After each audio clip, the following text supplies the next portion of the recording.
used to think that the digestive tract that goes from your mouth to the other end was a separate animal that lived inside your body. Oh, really? Indeed, I didn't know that. And indeed, the digestive tract has its own nervous system.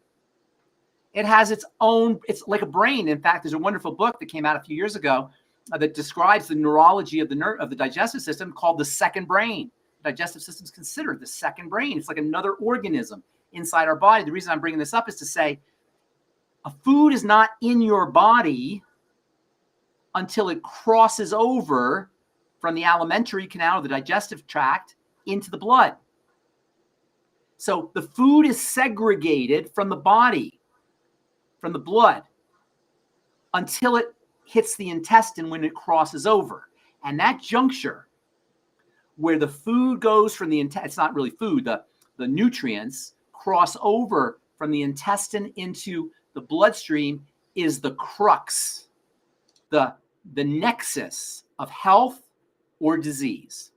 So if you want to simplify everything even further, work at that level, the small intestine specifically. Now, when the small intestine, when the biochemistry of the small intestine is thrown off, specifically by the growth of bacteria in the small intestine, you get all kinds of, well, first of all, you get inflammation and you get openings in the intestinal lining, and that causes all kinds of toxicity to get into the blood. That's called leaky gut. These days, everybody's heard of leaky gut. When I started talking about leaky gut 25, 30 years ago, everybody thought I was crazy.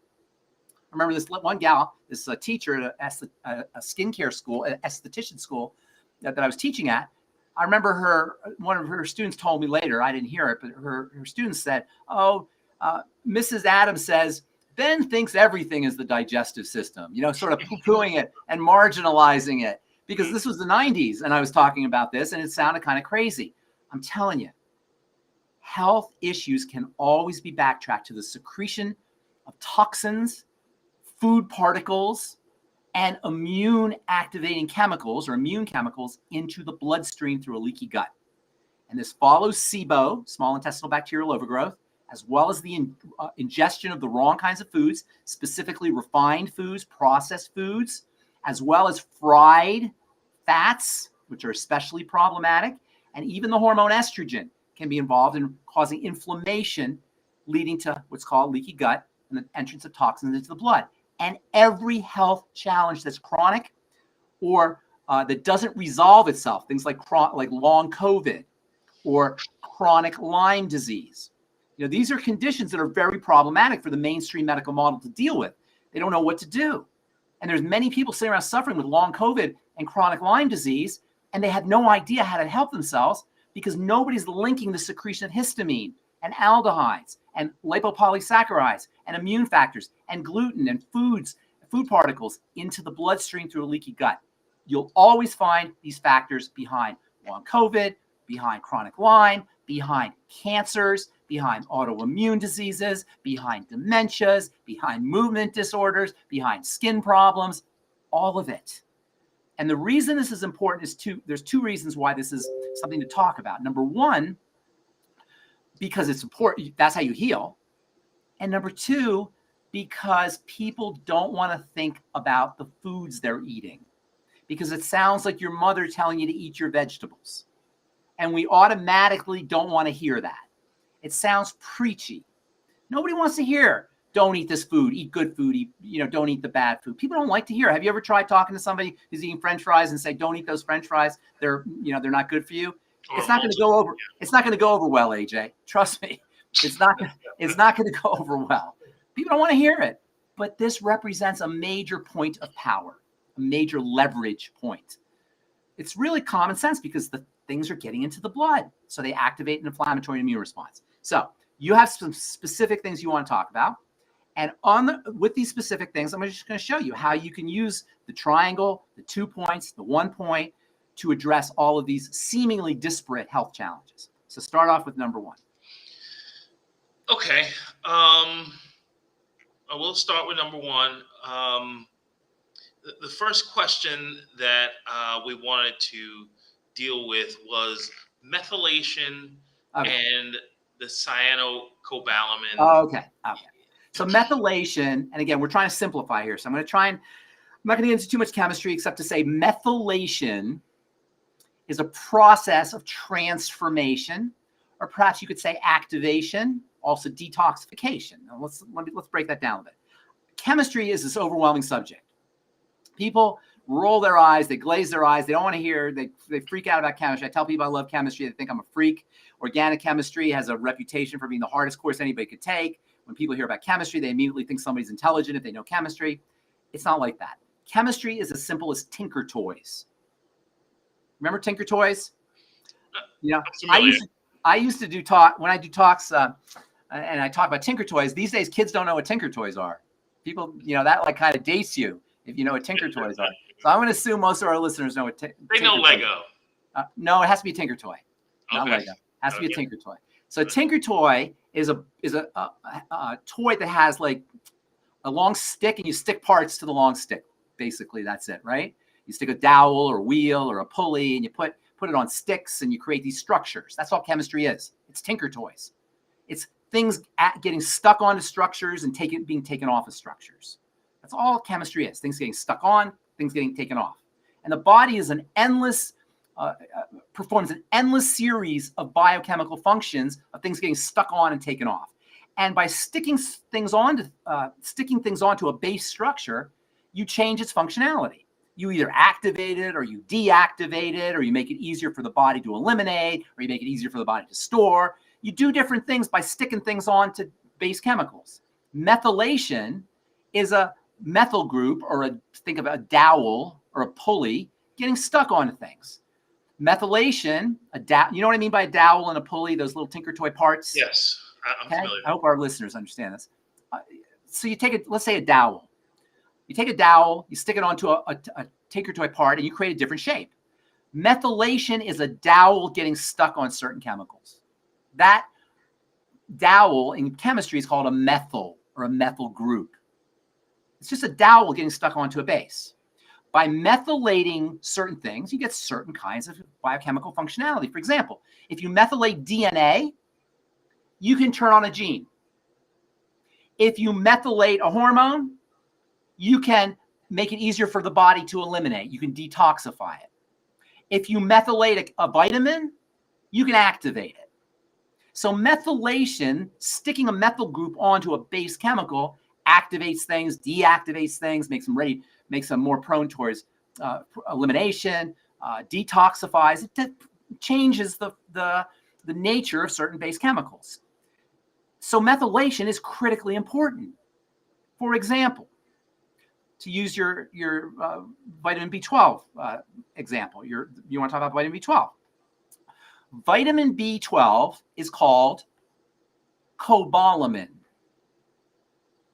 That's the name for vitamin B12, cobalamin. It comes in different forms. The way the body uses cobalamin is by sticking a dowel onto it. That is, a methyl onto it. And methylcobalamin, or dowel cobalamin, am I making sense with this old dowel metaphor? Absolutely. Okay. Methylcobalamin is the active form of cobalamin, the active form of vitamin B12. So if you do not methylate appropriately, and I'll tell you why that happens in a second, and some people don't, in fact, a lot of people don't, and you take cobalamin, you're not going to be able to activate it as effectively. Or more exactly, because cobalamin isn't really a thing, cobalamin always has to have something attached to it. If you take something like cyanocobalamin, your body has to get rid of the cyano part and stick a methyl onto it. And if you're not methylating, you may not get the same value out of that cyanocobalamin. You might not get the same vitamin B12 value out of the cyanocobalamin because you don't methylate. So for this reason, pre-methylated cobalamin is a better form of vitamin B12 than cyanocobalamin.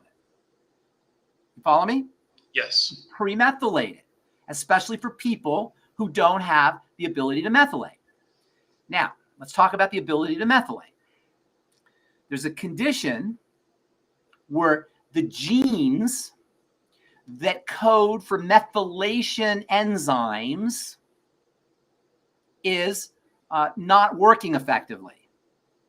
This enzyme is called MTHFR. And I'm not even going to tell you what that stands for. Okay? It's an enzyme, MTHFR. There are some people who do not have the ability, from a genetic perspective, to make the enzyme MTHFR. They call that an MTHFR deficiency. You've heard that term probably. Yes. Now, if you go to doctors don't really talk about this that much, but if you go to naturopath or chiropractors who really like to talk about this, alternative practitioners, they'll tell you that an MTHFR deficiency is a genetic mutation. And people hear that and they think, oh my God, I've got a genetic mutation. I'm cursed. This horrible thing has happened to me. I have a genetic mutation. There's even people who are proud of it. Oh, I can't take that. I have an MTHFR deficiency. Like it's a thing. Almost 50% of people have an MTHFR deficiency, 30 to 50%. Interestingly, Hispanics tend to have more MTHFR deficiency issues. So the question is, if this is a genetic anomaly, why is it that half of people have it, a third to half of people have it? A genetic anomaly doesn't affect a third to half of people. That's absurd. Genetic anomalies are rare. If something happens to a third to a half people, it's not an anomaly by definition. Are you with me? Yes. It's a normal thing. It's practically normal. So the question is why do people have this MTHFR deficiency? It's not a curse. It's not like you have this terrible health challenge, health disease.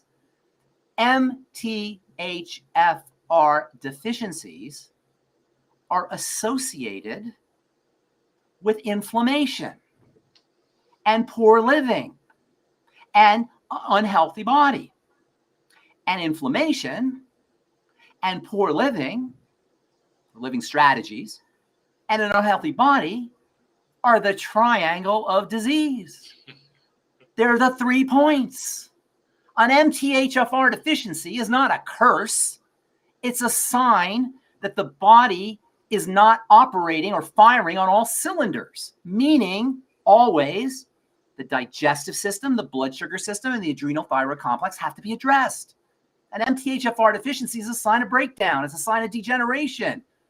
It's a sign that the body's not working the way it's supposed to be. And when the body's not working the way it's supposed to be, you go back to the triangle or the 2 points or the 1 point if you want to further simplify. You with me here? Yes. Now, if you have a problem methylating, you can also use what are called methylating agents. And we should all be doing that anyway. Because while MTHFR can help you stick that dowel onto the base, you got to have the dowel first before you can stick it onto the base. You got to have enough dowels. You got to have enough methyls. And there are wonderful nutrients that will give you those methyls, such as Beyond Tangy Tangerine.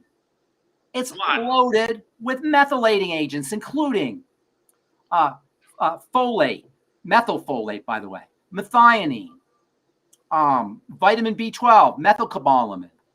These are all methylating agents that contribute methyls. One of my favorite methylating agents, I don't know if you heard me on George Knorr yesterday, the last thing he asked me, well, she asked me earlier, was about one of my favorite nutrients, which is choline. Choline is a methylating agent. You get that from eggs. You get that from lecithin and grains and beans.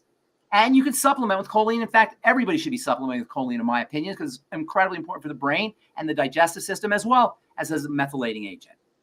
One of the most underappreciated and little known methylating agents is in our ultimate enzymes. It's called betaine, as in betaine HCl.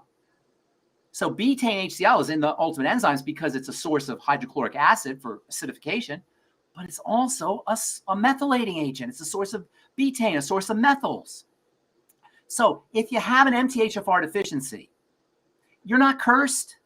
Number one, work on your overall health to reduce systemic inflammation, which causes MTHFR deficiencies. And number two, make sure you're pounding in methylating agents, things that support methylation. As far as cyanocobalamin goes, yes, methylcobalamin is a better form of cobalamin because it's premethylated. But that doesn't make cyanocobalamin not valuable. It's very valuable. You just got to make sure you're getting methylating agents and you're supporting MTHFR genetically by reducing inflammation. Let me just say one last thing. You hear the question about the cyanide. Cyanocobalamin is a cyanide molecule, a little piece of cyanide. So people, oh my God, it's cyanide. Dude, cyanide's in almonds, cyanide's in grapes, cyanide's everywhere in nature. Cyanide's a common molecule, cyanide's in the body. Cyanide is considered to be a gasotransmitter that vasodilates. People hear cyanide and they think, oh, all of a sudden the guy's in court or some army guy who doesn't want to be interrogated bites into a cyanide pill and dies. That's a whole different thing. That's a huge amount of cyanide, and it's a different form of cyanide. The cyanide molecule in the trace amounts that you're getting, the tiny infinitesimally amounts you're getting, is insignificant. The body has plenty of detoxifying abilities to take care of cyanide, and cyanide is even a functional molecule. So this whole thing about cyanide, oh, you're getting cyanide. I hear these chiropractors on YouTube, one in particular, I won't even mention his name. Oh, it's cyanide. Oh, you're getting cyanide. Go back to biochemistry 101. Cyanide is a gasotransmitter. Cyanide metabolism is built into a liver detoxification. Cyanide's in foods. It's part of nature. You don't want to eat a whole bunch of cyanide, but the trace amounts that you're getting are insignificant. Okay. Cyanocobalamin is not a toxic molecule. That's absurdity. So, number one, methylcobalamin is probably a better source because it's premethylated and you're sparing your methyl groups.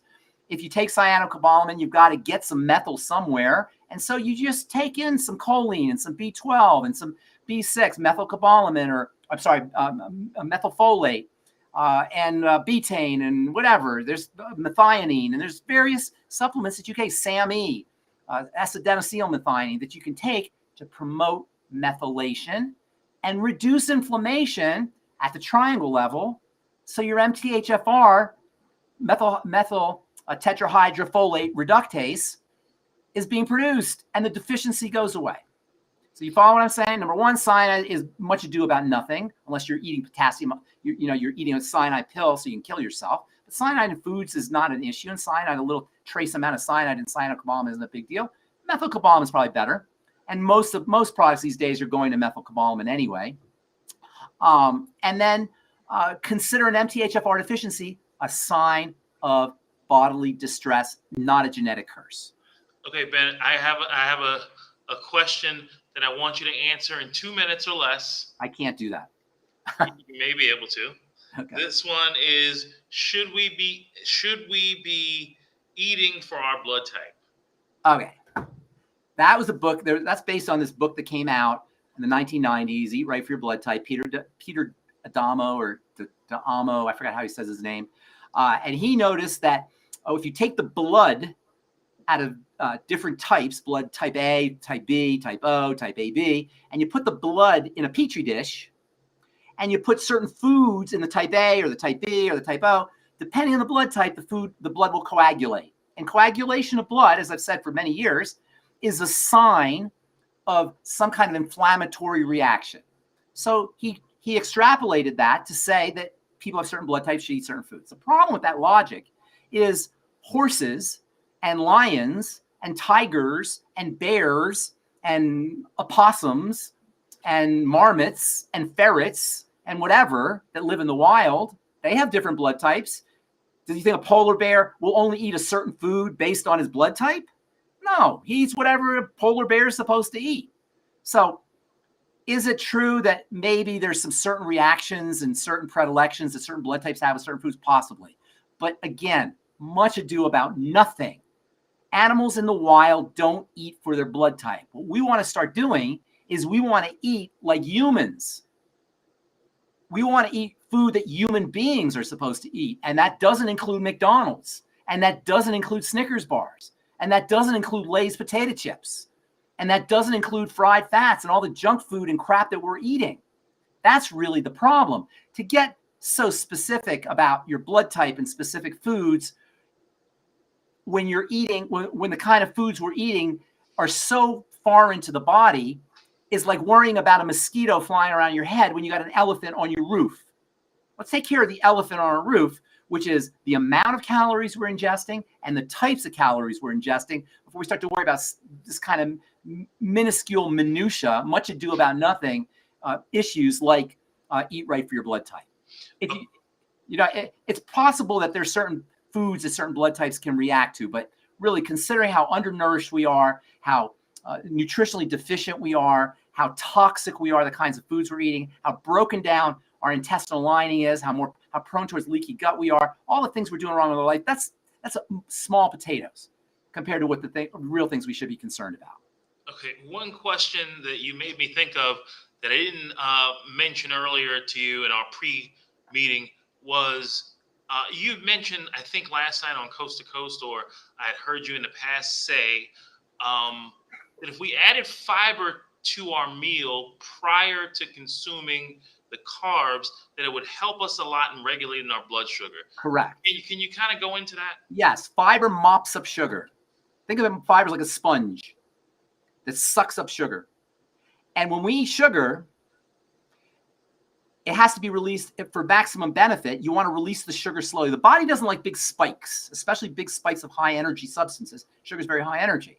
So if you ingest sugar without fiber, it goes right into the bloodstream. Your blood sugar spikes really high, it throws off the biochemistry. Insulin has to come out, and it creates a milieu that's prime for disease with the combination of high blood sugar leading to what's called glycation or burning of various proteins in the body, as well as high levels of insulin and eventual insulin resistance.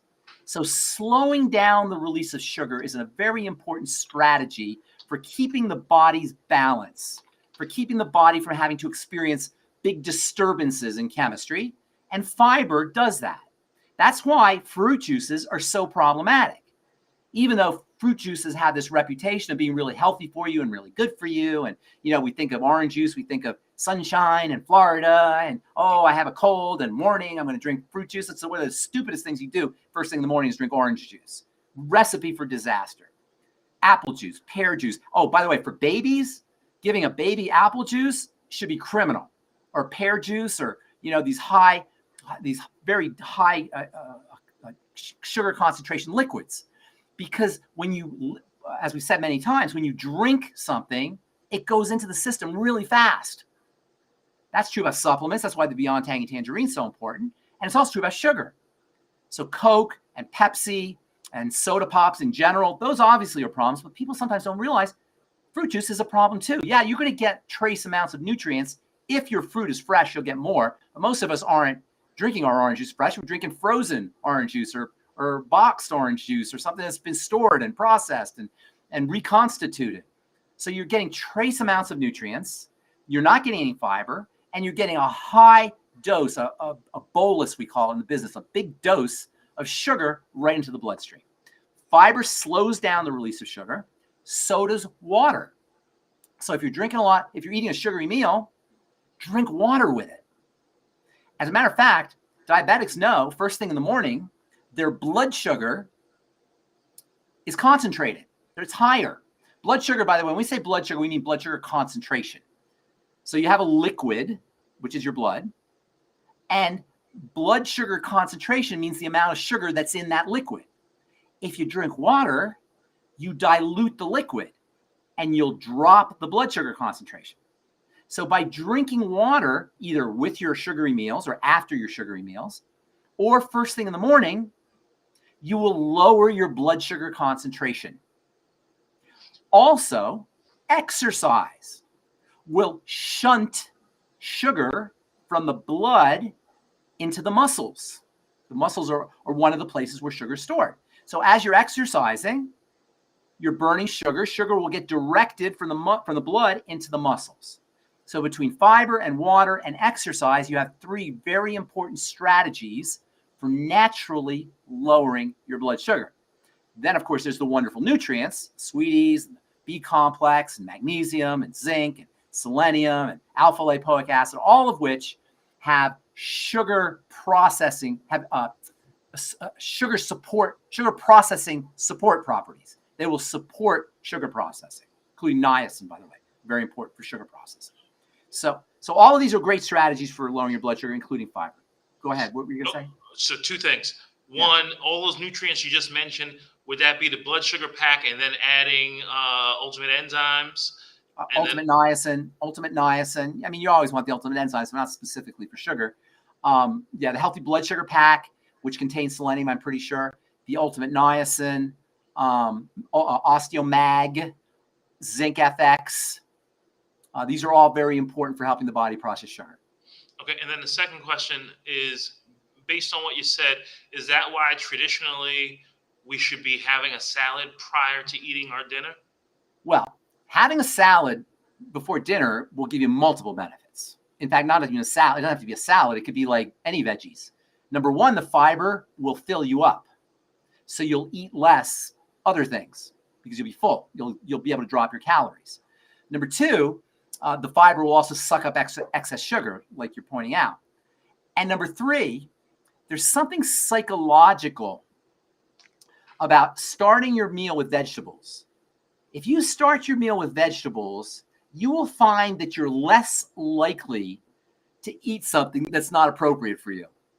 There's a psychological phenomena that kicks in that makes it won't feel appropriate to eat lousy food after you eat something that's a high quality food, like a salad or some kind of vegetable, some kind of greens or any kind of vegetables, really.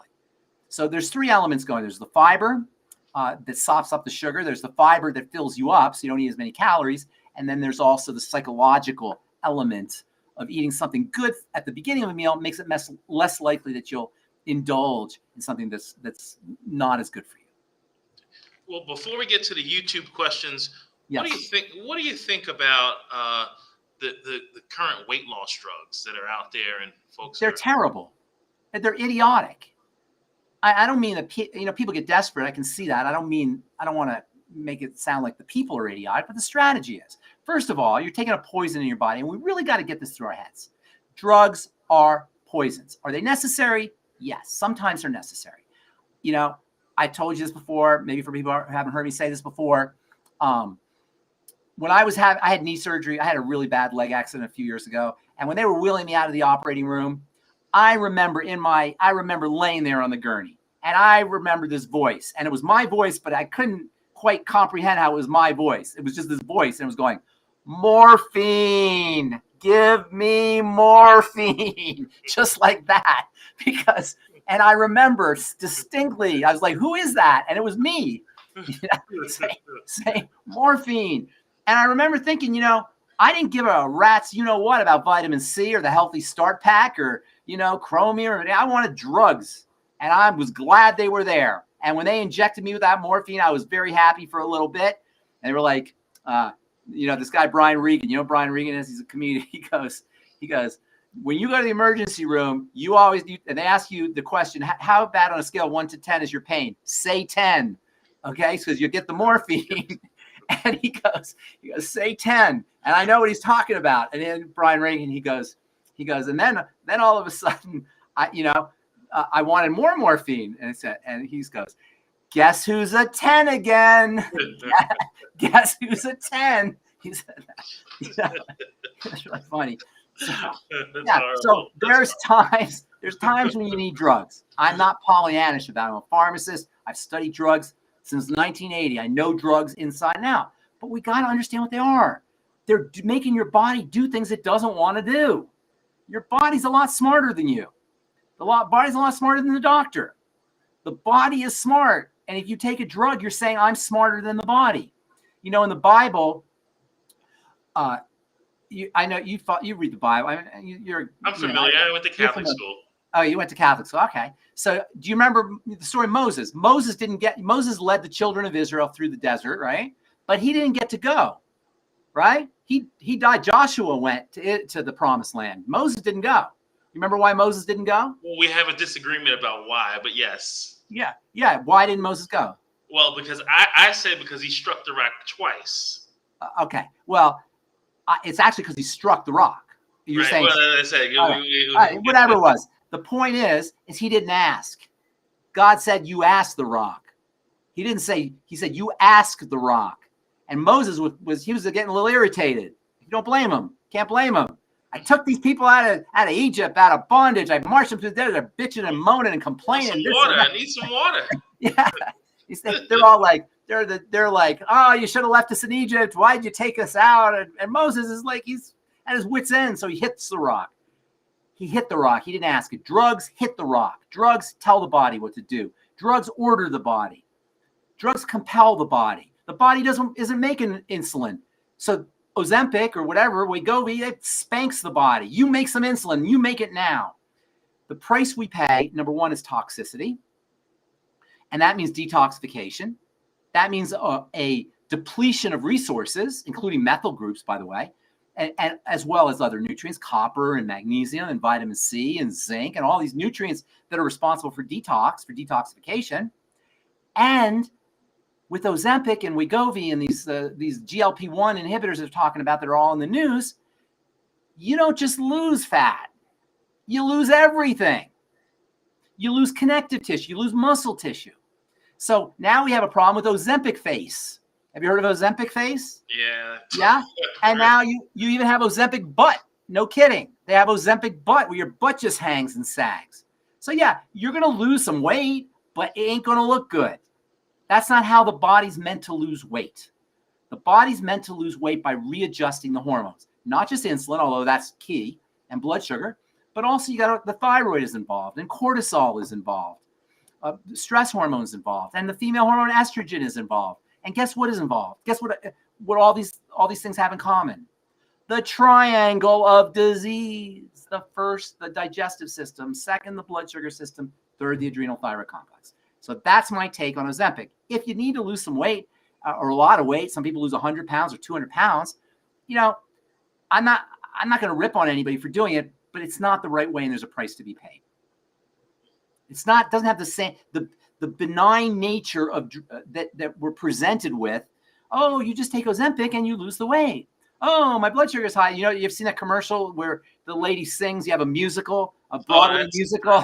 Oh my God, I want to go crazy. You got this Broadway musical with the mailman and the flowers and he's smiling, about Jardiance, and they're all happy and they're singing and they're taking their medicine. And you all notice on the drug commercials, they're always happy and they're always singing, or they're bungee jumping, or they're climbing up a mountain, or they're, doing sculptures, or they're all active and having fun and living their life because they're taking their drugs, because they're taking their medicine. And this is why 60% of Americans are on drugs, on prescription drugs, and 30 or 40 are on multiple drugs. Do you know almost 60% of elderly Americans are on 5 or more drugs? Yeah. 5 or more. I know quite a number. Oh my God, this is crazy. Yeah. All right, so let's get some questions. Wait. Well, before you do that, Becca Dukes wanted to know for a client, how do you deal with spinal stenosis? All right, so spinal stenosis, well, let's just say what spinal stenosis is. The spine is hollow, and you got nerves that run inside it, right? When your body is breaking down, inflammation is occurring. Inflammation is swelling and thickening. When cells are dividing rapidly, general deterioration is occurring. That hollow will narrow. As the spine deteriorates, as the bones deteriorate, as all the connective tissue deteriorates, the spine gets narrow and it puts pressure on the nerves that are inside, and that can cause tremendous pain. It can cause burning. It can cause numbness. It can cause a lot of health problems. So what do? How do you fix the situation? The triangle of disease: the digestive system, the blood sugar system, and the adrenal thyroid complex. Now, in conjunction with that, there's wonderful nutrients that you can take to strengthen the connective tissue. And this is where the pig pack comes in and the healthy bone and joint pack come in. Now, I'd probably be taking the healthy blood sugar pack as well as digestive support supplements. But you want to look at spinal stenosis as a sign of general deterioration of the body following inflammation. Inflammation follows The only three things that go wrong in the body, there's three systems that break down: the digestive system, the blood sugar system, and the adrenal thyroid complex, the triangle. But there's only three real biochemical breakdowns that you have to worry about. Number one, nutritional deficiencies. Number two, oxygen deficiencies. And number three, toxicity. The only three things that can go wrong with a cell and thus tissue is starvation, suffocation, and toxification. All of these lead to inflammation, which leads to more starvation, suffocation, and toxification, which leads to more inflammation, which leads to more starvation, suffocation, toxification. This is the downward spiral of disease. We are missing key nutrients, or we're not absorbing them because of the digestive issues. That's where longevity comes in. That's where the Mighty 90 essential nutrients come in. That's where the healthy start pack and the healthy blood sugar pack and the healthy bone and joint pack and the healthy brain and heart pack and all of the other accessory nutrients come in. Oxygenation is a little bit trickier because inflammation will also impair oxygenation. But you can support oxygenation through slow, deep breathing, through exercise, through reducing the intake of inflammatory factors that increase suffocation or that lead to suffocation. And then toxification, patching up a leaky gut, staying away from the problem foods, reducing your sugar intake. If you're smoking and drinking and doing drugs, obviously those are going to be sources of toxicity. You want to eliminate those as well. And then supporting detoxification with Dr. Ariaz's liver cleanse, for example, with the ultimate enzymes, for example, with the I-26, for example. These are all wonderful detox supplements that you can use. In fact, longevity has a whole bunch of detox supplements.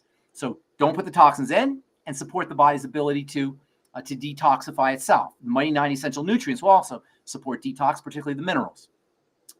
And then that in turn will reduce the inflammation, which will improve spinal stenosis. Now, the problem with spinal stenosis is by the time it occurs, you're usually older. It doesn't happen in kids. Spinal stenosis is something that happens as we age. And so you're not going to, it may be a while before you make the corrections that you need to make. By the way, low pH in the blood, which is also associated with toxicity, is one of the biochemical causes of this degeneration that leads to stenosis. So it may take you a while to correct the condition, but you could immediately start to resolve the pain and the discomfort with all of these strategies. Okay. You're the man. Okay, so we got a couple questions in here. Let's try and rapid fire if possible. Yeah. Luda, who was one of the first ones on YouTube. Hi, Luda. She's got two Luda questions. uses my Truth Treatments. Yes. She's got two questions. What do you think about sourdough bread, and what can my mom use for hyperpigmentation in the private area? Okay, so sourdough bread, it depends on the bread. I mean, you can have refined sourdough bread, maybe with refined flour. You could have, your mother making sourdough bread with the fermenting agents that make it sour. Sourdough bread is sour because there's yeast. I think it's yeast or bacteria. There's fermenting agents in there. And so it happens to be a good source of bread, but if the flour itself is not good, if it's a refined sourdough bread, it's not going to be a quality food. If your mother's making it or your friends are making it or it's in a quality bakery, it might be good for you. And I shouldn't say good for you, better for you. Bread is probably not a great food, no matter what it is, but it's better than regular bread, and refined or healthy sourdough bread that your mother's making or made in a quality bakery is going to be better than the kind you get at Safeway or grocery store. No, Dr. Wallach is going to say, any wheat, barley, rye, or oats. It's not, and he's right. It's not great. Bread is not a quality food, in my opinion, and Dr. Wallach is definitely right. Grains are a problem. Now, it turns out that there's also a lot of nutritional value in grains, tremendous amount of nutritional value in grains, but the downside is probably not worth it for most people. You can do fine without bread. Hyperpigmentation is a darkening. It's due to a couple factors, mostly estrogen, female hormone estrogen, as well as the stress hormone cortisol. In fact, I have a whole presentation on hyperpigmentation, also known as melasma. In the private area, it's a little tricky to treat topically because the private area is very sensitive. Luda, call Truth and ask for PYT. PYT is my private area skin lightening product that I make at Truth. Can Can you give the phone number for Truth? I could, except I don't know it. I'll find it. If you get online, you can see it online. It's called PYT. And by the way, PYT stands for Pretty Young Thing. Okay, Michael Jackson, I got you.